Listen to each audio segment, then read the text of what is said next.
You were raised in southern France along the Mediterranean, but your career takes you to Seattle, Washington, where you worked as a product designer. After a while, you decide to launch your own business, train other product designers. So that's what you've been doing, and you work from home. Now, what are you doing at home to help you work well from home? And also, what is it that you have learned about being very intuitive in the process of making your tea as your daily ritual? You're going to have to listen to find out. This is one of my favorite conversations I've ever had. Let's get into it.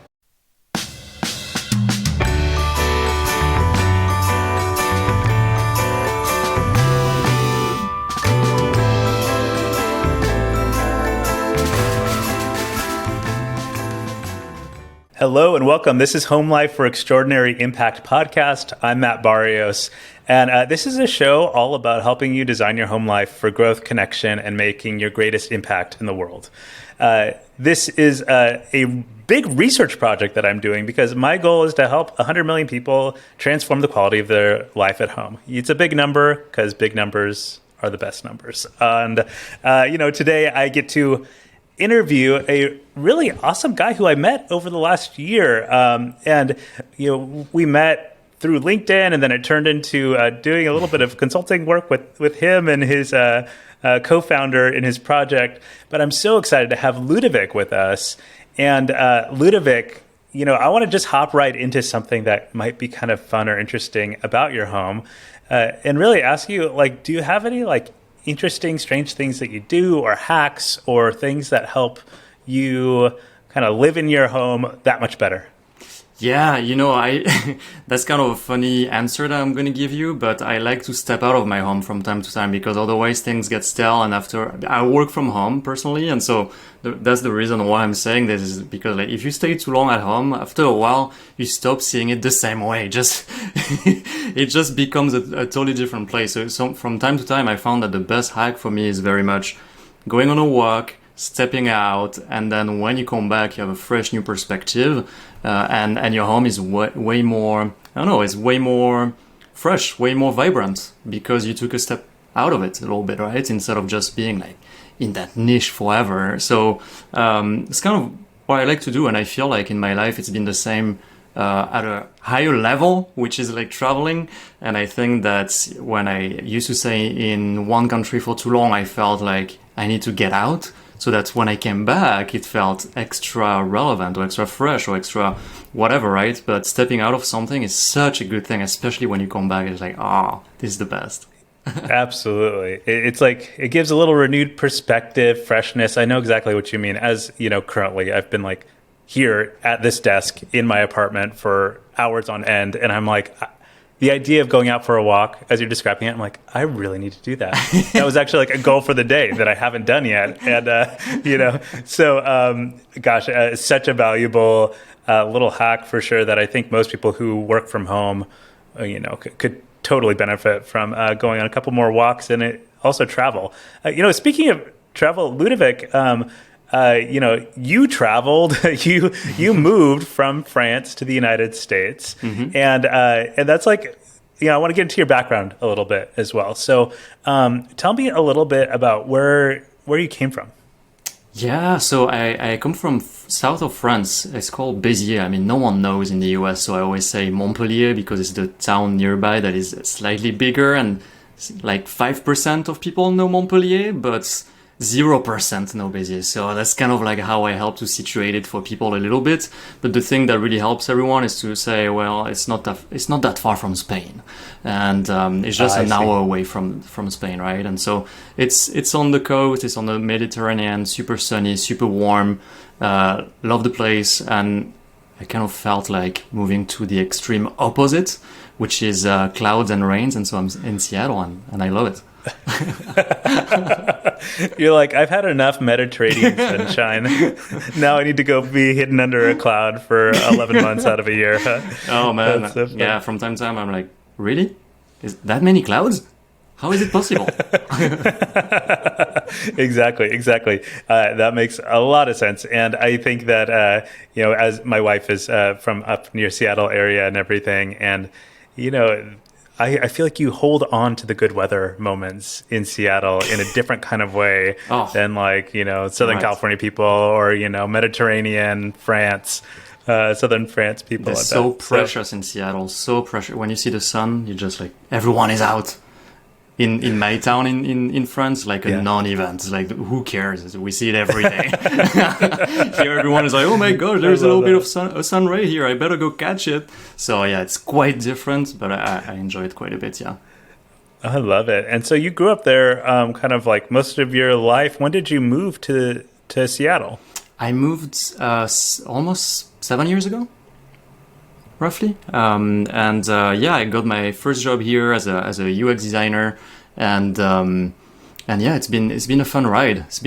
Love the area, especially during summertime. Especially, I love hiking, I love backpacking, and the mountains here are just amazing. So there is no shortage of hikes and backpacks to do. And if you also want to venture something a bit chiller, you can just go on the west side and then go on islands and stuff that is a bit more relaxing. So yeah, you have quite the variety of landscape and stuff to do here. That's true. Yeah. There's great things about that. And you mentioned that you work as a UX designer, or that was your first job 7 years ago, was doing UX design that brought you out here. Mm-hmm. And now you run a UX design school, UX design program to train people in UX design. That's how I got connected to you guys and everything. Yeah. So for people who don't know what UX design is, how would you describe it, or kind of give examples of the way it's kind of put into function? Yeah, so I'm gonna describe it as if I were to describe it to a 5-year-old, so that everyone understands. Because I'm always impressed by how it doesn't translate. But simply put, what a UX designer does is that they solve problems and they help create solutions that relevant, meaningful, that helps users accomplish a certain goal in the most efficient, easiest way possible. And so it's all about understanding the user needs, so people's problems, why do they experience a problem, how do they get around it, what methodologies, processes do they use currently to get around it, and then trying to understand the problem space so well that then you have a good ground and understanding, enough so to create a solution that is truly meaningful and is not just going to be something. It kind of makes me think of Meta and the metaverse and all this stuff. It's like, well, they're trying to throw as much money to something, but it feels like people don't get it. And so they didn't spend enough time on the problem space, right? And so the UX designer, the role is to kind of tie those two things together and ensure that from a user standpoint, we're solving the right problem, and we're solving it with a solution that is easy and usable, and helps them accomplish their needs. So hopefully that translates for people. Yes, that makes sense. So the my distillation of that would basically be like you pay really close attention to what people need in order to solve a problem that they have, and then you create a elegant solution in order to make that problem easy for them to solve, and something that they want to engage with and stuff. Exactly. And, I'm going to have some fun with you from that angle and thinking about home in just a little bit. But first, I want to collect some more background on you. So what are the different places that you have called home? I know we talked a little bit about where you're from in France and your home now in Seattle, but maybe kind of zooming in on some of those spaces too. What are those different places you've called home? I traveled a lot, and I lived obviously in France. That goes without saying. I lived in Spain, I lived in Sweden, I lived in Canada, and now in the United States. So I lived a bit all over the place. But I feel like at the end of the day, that really helped me to, like you said, but actually, what do you call home, right? Like, these are places you've been for months and months, you know them okay, but like, how do they connect to you? And I think that to me, the thing that that helps me connect to a place, like for me, like France, it's a visceral place for me. It's just like, it's where I was born, it's where I grew up, and so it's such a, I don't know, it's such a natural thing for me to be connected to this country. But for example, the United States, I think this is much more interesting as to why, right? Because I feel like France is very bureaucratic at the end of the day. And so from a professional standpoint, I felt like they put so many barriers. I'm like, oh my gosh, it's like they ask too many questions. I want to do stuff, I don't have time for questions and stuff like that. And so I feel like the mentality for me in a place that I call home is a place that invites me to be as free and as creative as possible. And from a professional standpoint, I found that the United States is so much more open. I have so much more creativity. I don't know, I feel like there are less bounds. And that might just be a personal take on that, but that's my personal experience on this. So for example, I started a company, right? It's called Kickass UX, and it's so easy. You can start a company so easy here. And in France, like, you have to do X, Y, and Z and make sure that the administration is well. I mean, there's so many things you wouldn't believe. Everyone complains about it actually in France. And so it's like, the legal work to just get started, you actually just don't want to get started, right? So, that's what I mean, right? It's a place that I call home is a place that enables me to be creative while putting all that stuff that I don't care about, legal stuff, bureaucracy on the side, and just express what I have to express in the leanest way possible and the quickest way possible. So that's, I don't lose that spontaneity, right? And so that's a place I call home, yeah.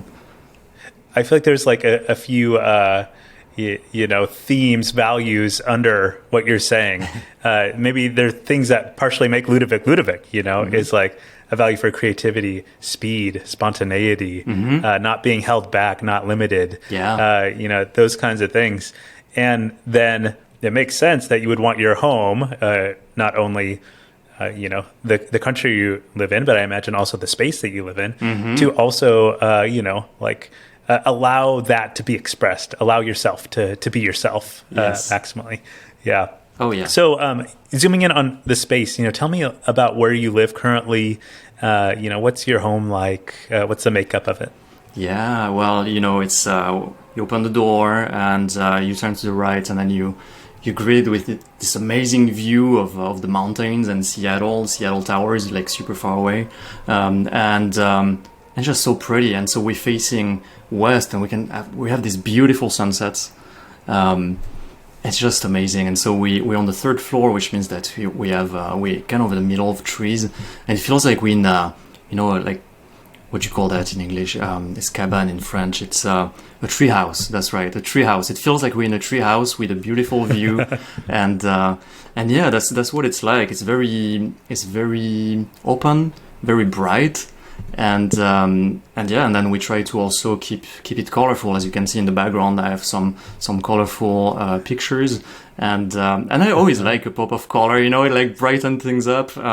Most of the time I like very neutral environment, and so everything is neutral except like a very vibrant pop somewhere, and it just like wakes everything up. It doesn't need to be like 50% of the room. It just needs to be like 5%, and then that 5% just like catches your eye so well, and it enables me to keep everything open and bright while also keeping that vibrancy alive, right? Yeah, that's great. That's so cool, the pop of color and, the access, the awareness of nature and openness to that. Yeah. And that sounds like a really beautiful space. What do you think that space says about you? Because, every person like puts their imprint on their space. What do you think this space says about who you are? It took me a while actually to get used to it, because when we moved, it's such a unique space in the way it's shaped that for the first year, it didn't feel like home. It always takes time for a space to reveal itself, I feel, and to truly be connected with it. But I want to pause you on that, because it's such an interesting idea. It takes time for a space to reveal itself. Tell me more about that, because that's I've never heard anybody put it that way, but it makes sense to me. Would you tell me what it means to you in your experience? Yeah, you know the feeling of when you move to a new place and it feels like it's your home, but it's also foreign at the same time, because like you don't have a sense of space, of time, you don't know what winter looks like versus summer, and so you didn't really create a relationship is just like, it's very transactional. Like you just rented it, you just, threw some money and then the space opened up for you, right? So that's what I mean. I feel like, just like with someone, when you build a relationship, at first it's very much like, oh, hey, everything is pretty, everything is fun, and we're best friends, right? But like, that's not a true relationship yet, right? It takes time to really form a relationship with someone and to actually get to know someone. Is such a different ballpark. And that's how I feel with an apartment or with a house. When you move in, it just feels like, it's mine, but it's still foreign. We still need to work on the relationship between you and your space. And you feel it after a while. I mean, I'm sure you experience it too, but after a while you feel like, oh yeah, I feel at ease, versus like, wait, where do I put this and this and this? And the walls don't have like a true, they don't hold the right object or something, so it's kind of, it's what I mean. Yeah. That makes a lot of sense. So time in the space, actually allows these walls to carry memories, associations with them, seasons passing. This is where we had the couch before we moved it, just like those kinds of things. Like I know those kinds of things. Like I've got that spot on the wall in our living room right now. It's just like, oh yeah, there's like a small mark on the wall because that's where I moved the couch first when we first moved in, and now it's moved somewhere else. But exactly. It's those kinds of like little things that actually make the space a little bit more storied, perhaps. Yes, that's exactly right. Have, as you said, build a relationship with it. That's cool.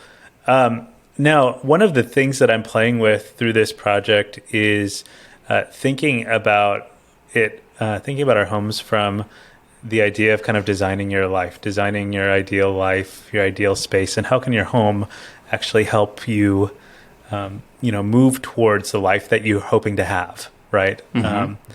So tell me a little bit about the ways that you feel like your home helps move you in the direction that you want to go. Yeah, I think that this one is really interesting because it's easy to get into a routine and for your space to become almost like automated, or when you're not conscious about your space and your life in general, everything just becomes, like day to day, right? And so I think that one of the things that works really well, I found for me, is making sure that things flow. And when they flow, there is a sense of, okay, I can move around well. I don't have any sort of constraints. So for example, during the pandemic, things got stale real quick, right? We're stuck at home and there were so many things that piled up over time without even realizing it, right? And so was a thing here that piled up or the furniture moved a different way, but in a way that became less and less, I wouldn't say inviting, but that didn't flow as well. And so for me, the thing that I think is really, really important in a home more than anything else is flow. Does it flow? Is this object at the right place? Is this object in my way? And so actually, so that's a funny example, but like working from home, you have Zoom meetings all the time. And there were so many times where it's back-to-back meetings and you have like 2 seconds to go to the bathroom, I'm sure it happens to everyone. And and if your home doesn't flow, and it actually happens, and I used to have a chair in between, like in the hallway, always tripped up. I say, oh my God. And so that's an example, and it's what I mean by when something doesn't flow, it gets you on your way physically, mentally, and you do these things thousands of times, right? And so that's what I mean by this, like, making sure that everything in your space is at the right place, that is not obstructing the way, that is intentional. And again, like we talked about creating a relationship with your space, could be your walls, could be whatever. You could also create a relationship with each object within that space. And if an object is not exactly where it needs to be, it's most likely draining you of energy, mental or physical. And so that's what I found. And so last year I spent a full week nonstop of doing the layout and redoing everything. And when I say everything, it's absolutely everything. And like you just mentioned the couch example, right? And we have that chair, and it was sitting in a way where in order to get on the balcony, I had to get around that chair. It doesn't seem like anything, right? But now it's in a position that not only when you sit in it, you're facing the other couch, which means that you can have conversations with people without having to turn. But when you try to get out, it also means that you're not, getting in the way of something. And so the chair where it used to be was absolutely the wrong place. And when it found its actual real place, I was like, oh yes, this makes so much more sense. And I was mentally and physically liberated by it. And if you do this with every single object in your home, I swear it's a totally different space. It invites you to move freely without ever wondering, like, am I gonna get in am I gonna run in that thing or not? Or why is this thing annoying me right now when I'm trying to run between a Zoom meeting, right? Yeah. Right, because it's like they end up becoming strangely barriers in your life, right? Like I literally need to move this thing in order to get to this other thing, in order to get to this other thing, or I need to kind of finagle my way through an environment in order to get to where I want to go. I'm seeing real clear connections now between even that example and some of your work as a UX designer too, which has a lot to do with noticing the goals that a person wants to accomplish and then helping them accomplish those goals efficiently and delightfully, right? Yeah. So, but at the same time, I just like a quick point on that, because I want to make sure that it doesn't come across this way, which is I don't care about efficiency. When I say that, it's not from an efficiency standpoint. Actually, it's more from a intentionality standpoint, because like all these hacks of hack your life or whatever, and it's like, wake up at 4 a.m., wake up at 3 a.m. It's going to be even better. You're going to have even more time in your day. It's like, yeah, sure, I'm going to be dead at 5 p.m. But when I mean this is not like from an efficiency standpoint, it's more from like a mental toll standpoint. It's from a multiplication of moments that all together just start building up residual energy that doesn't flow.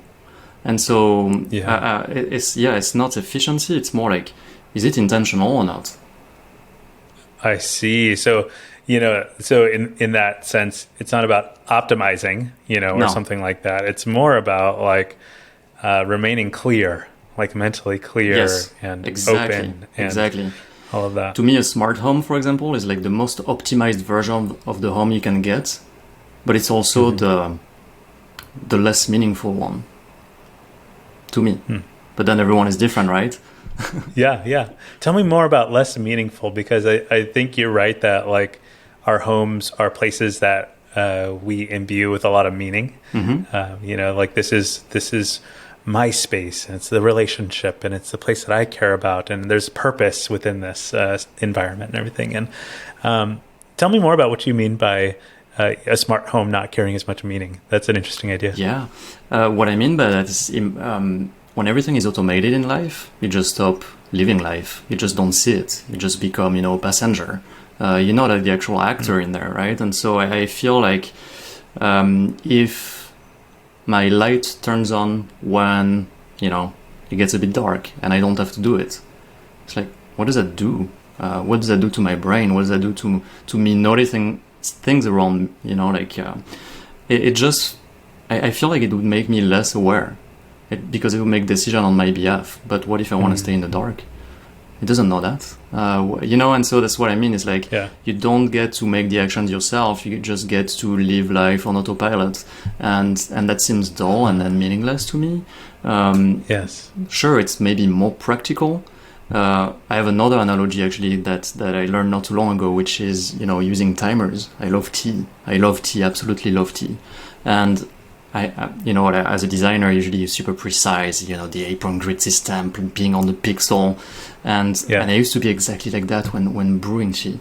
And I use a timer. And if it told me brew for 2 minutes, I would set a timer and set it for 2 minutes, right? And not 2 minutes and 30 seconds. I would just go insane, like thinking of like this extra 30 seconds, right? But that's kind of the life you live in when you're in that kind of mindset. Kind of the smart homes thing is like everything is quantified, everything is automatic.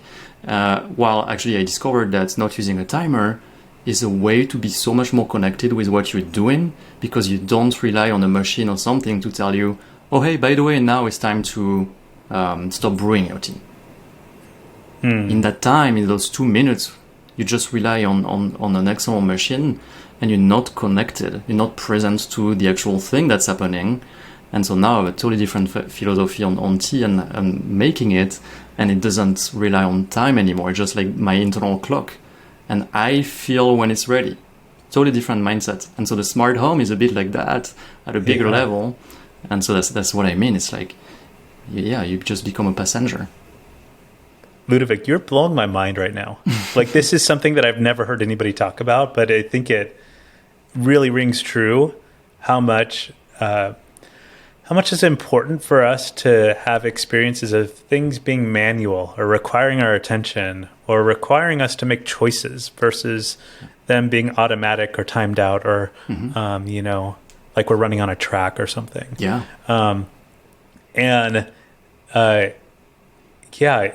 Gosh, I mean, I feel like I could go down this path in so many different directions because I think it applies to so many things as we're talking about. It's not just smart homes and tea. It is technology and AI and so on and so forth, right? I could talk about it way too long. I know, right?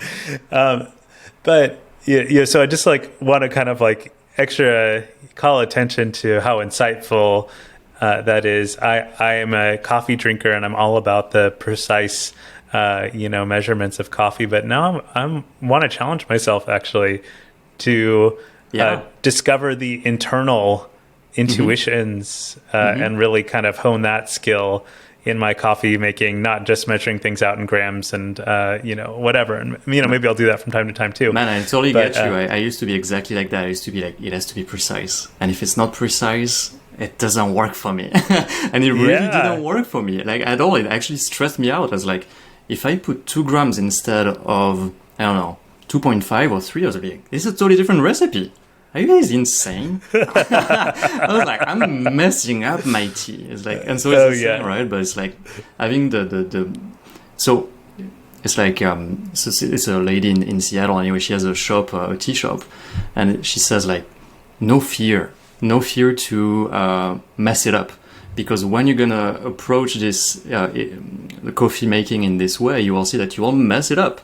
There is no way around it. You will mess it up, but you will understand how far you stretch your coffee, what didn't work, that what taste was off and why. And slowly over time, you're gonna build a much broader sense of the boundaries of that coffee, of where it's really good, where it's bad, where it's just okay. And most people, and that's the thing that I discovered, and I'm like, oh my gosh, now it's stressing me out to use timers and things like that, is because when you do it just one way, you have no clue what's around it. You're just like in that one direction forever, and you're not gonna diverge from it. While messing up your coffee over and over again until you get to what you actually love and like so much, reveals it in a way that it's like, oh wow. Yeah. That is an interesting thought that I'm going to play with, and kind of continue to think about it, because I am so like particular about my coffee and measure it out in 40 grams and 800 grams of water and so on. And and that's like the sort of thing that but I think the appeal that you're that I'm picking up on in this is the idea of going off of that kind of specific formula is actually where some of the greater discovery might lie. And it'll feel, at least initially for me, probably like I'm messing up the recipe and I'm doing it wrong. But actually, it's the process of discovering, like what might actually end up being better. Right? And that's a real fascinating idea to kind of like think very intuition based on it versus measurement based. And it took me 3 weeks just to make you feel better, right? It took me 3 weeks of making the same tea every day to get to a place where I was like, oh wow, finally I'm able to, like it's called like to open it in a way that doesn't reveal, harsh notes, so that feels round, that has structure, that has movement, that has all the oiliness, all the scent travels better. Took me 3 weeks to get to a place of, oh my gosh, this tea is so annoying, I can't seem to get it right. Yeah. To last weekend, I was like, oh, finally. Yes. Right? And so it's like, it went from like such lows for 3 weeks, but now it enables me to discover this high that is absolutely beautiful. And I understand it now, what this tea needs. And anyway, so I think it's fascinating. And one of the things that she told me and that I thought was super interesting too is like, it's like life, right? If everything is happy all the time, it gets boring. And so if the tea or the coffee is always good, it's like there is no variation, right? And so that's kind of the point of like getting to see the lows, going to the highs, trying to find your way there is just so fascinating. Yeah. That's so cool. It reminds me of your choice to get out of France and it feeling bureaucratic and overly structured and, whatever. But actually you're like, no, I want freedom to go go start a business and possibly fail at it. I want freedom to go make things happen. I want to whatever it might be. Right. And it's probably that same desire to be off the track, away from the limits that, figuring it out intuition. Yourself. Yes. Intuition, figuring it out, trying it out, fucking it up, obviously, in order to actually find the best way. Right. Yeah. That sounds, man, yeah, this is so good. I'm so vibing on this. This is great. Okay, so now this has been an interesting riff on some of the things that I think most people experience in home, which is down to their coffee and tea ritual, but also now extrapolating that into intuition and versus measurement and so on. And now I want to take that in a little bit of a different direction, because let's say home is a really great tea, right? And you're trying to figure out how to open it up and get the right flavors out of it and everything. When home feels like it's kind of prime time for you, it's really great. What is the kind of look, feel, tone of your home environment? I mean, I think I'm going to have to repeat myself and say it has to flow. It has to be there for you in a way that enable you. For me, it's all about, is my space with me or is it working against me? And for many months during the pandemic, I think most likely because things got so still, I would say that it really worked against me. Not because it was attacking me at night or whatever, but just from the fact that I had too much stuff. It didn't work. That stuff didn't serve me in any way, and so it was all about, again, getting intentionality into do I care about this, and if I do, where does it go? Because right now it doesn't work. So it's not again, there is the Marie Kondo thing, which I think is, I mean, it's fine, but I think that it makes people throw stuff away without thinking about it, and then they buy a bunch of stuff, and it's back to zero again, right? And so what I mean by that is not a rush to throw everything away, but it's more of a really deeper reflection as to, maybe it needs to be thrown away, but is there a place where it can go that's gonna help it to live a better life? Where it's going to be its actual place where it needs to be, and if so, does that change my relationship to it? And 90% of the time, it was yes. It changed my relationship to the thing I owned. So I didn't need to throw them away. It's just that they weren't at the right place. And so again, back to that flow, right? It's are you at the right place? Is that intentional or not? And if not, then all the things that we have, and we have thousands of things in our homes, end up getting in the way, and that's why the space then is against you and is not with you, right? So that's what it's all about for me. It's a space is open, inviting, and works alongside your day. it's helpful to hear you talk more about flow, because flow can be just sort of a sort of abstract concept. Like, what does that really mean?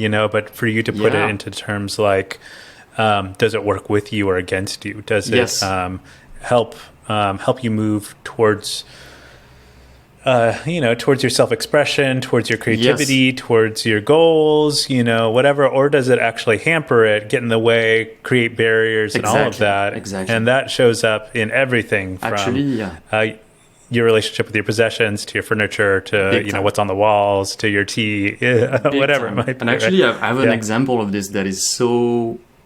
that really changed the way I thought of it. And I was like, oh my gosh, why didn't I think of this before? Which is a standing desk. Right now, I'm not sitting, I'm standing. And, again, back in 2020, 2021, I was working from home and I was like, I didn't have a standing desk. And so I had to sit all day long. And seriously, not only physically, but mentally it took a toll. I was like, oh my gosh, I need to work on my computer. There is no way around it. But it means that automatically I have to sit all day. And it was draining my energy mentally and physically. And making the decision to be like, this is draining more than adding, actual energy to my day. I need to change that.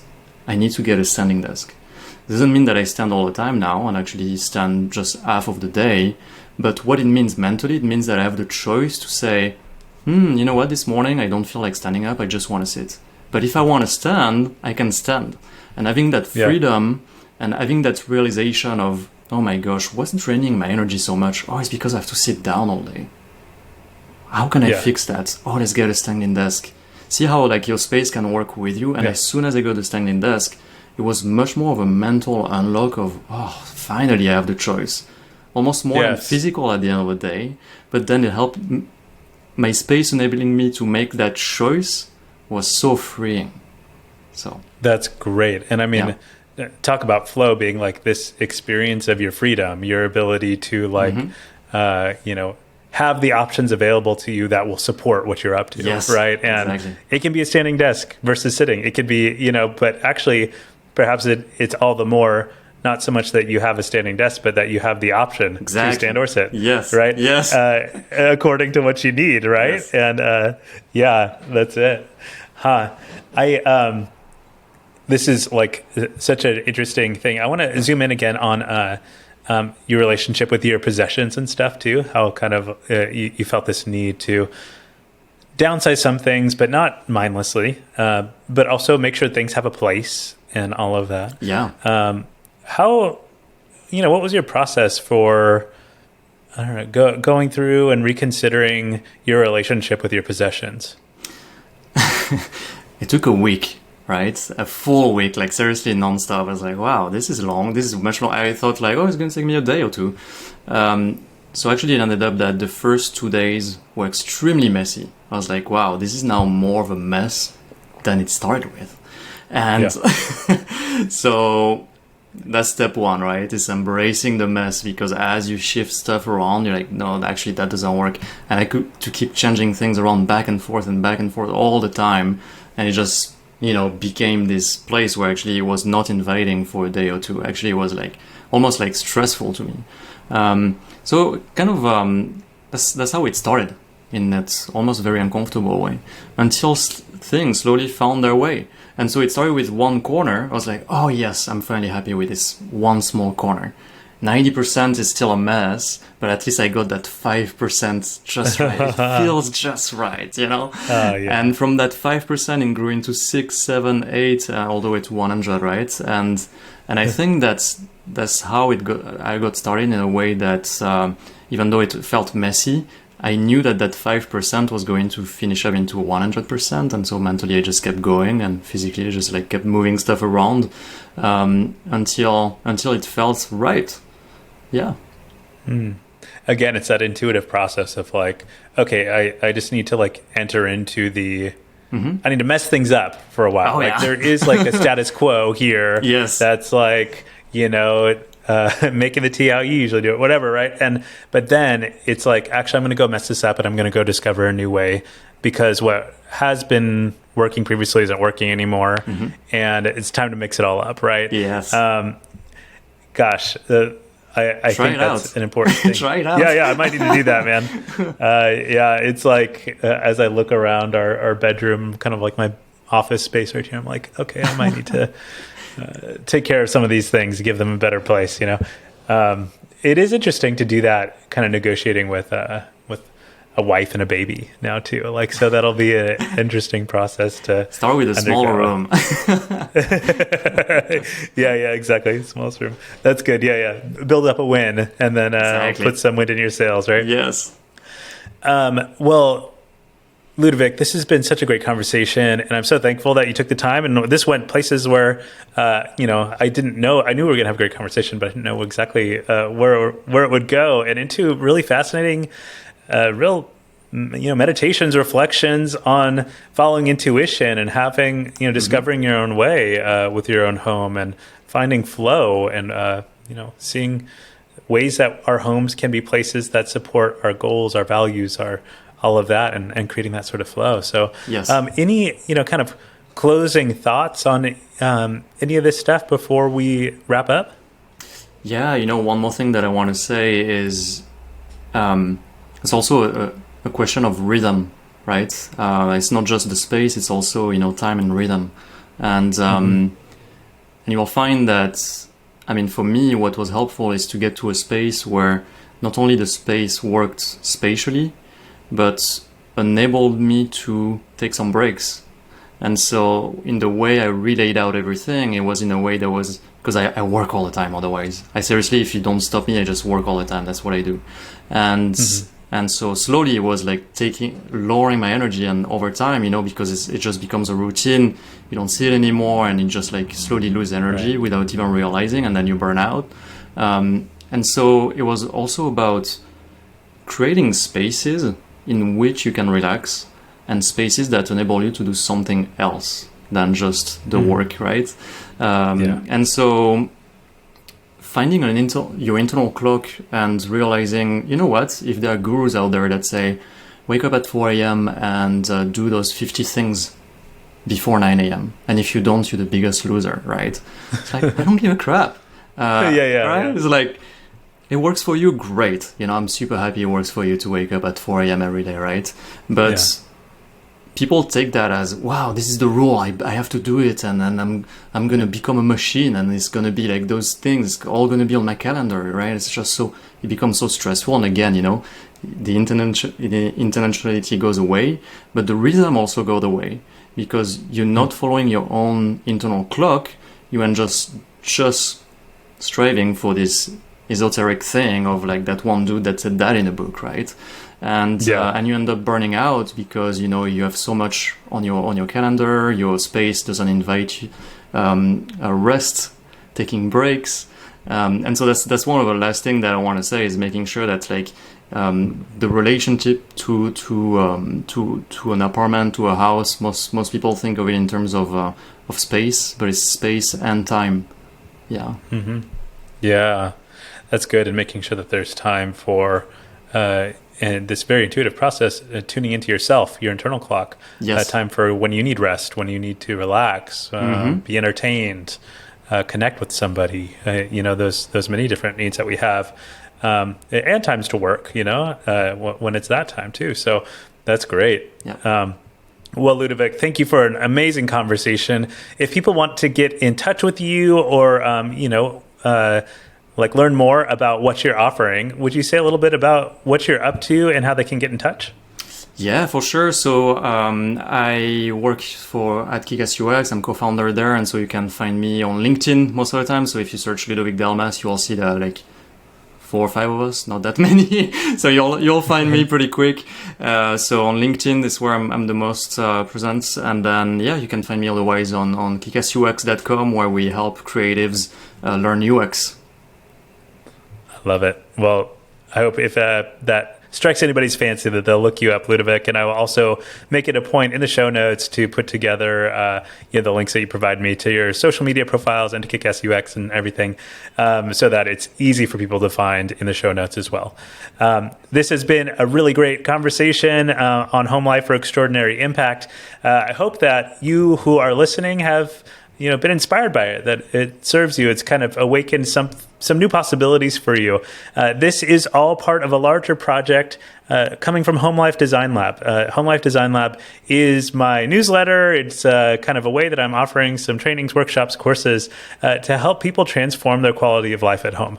It's a project that I'm very passionate about, and if you're liking this, I hope you're passionate about it too. If you're super passionate about it, I invite you to become a premium subscriber to the podcast as well as to the newsletter, which will get you some extra perks, including things like access to workshops, which are super, super fun. For example, one that I've been working on is all about work from home and boundaries between work and home life in a work from home world. That's a workshop that I've been working on. So if that strikes your fancy, then please follow the links in the show notes and sign up to be a premium subscriber to get access to those kinds of things. Thank you very much for listening. Hope you have a good time, and until next time.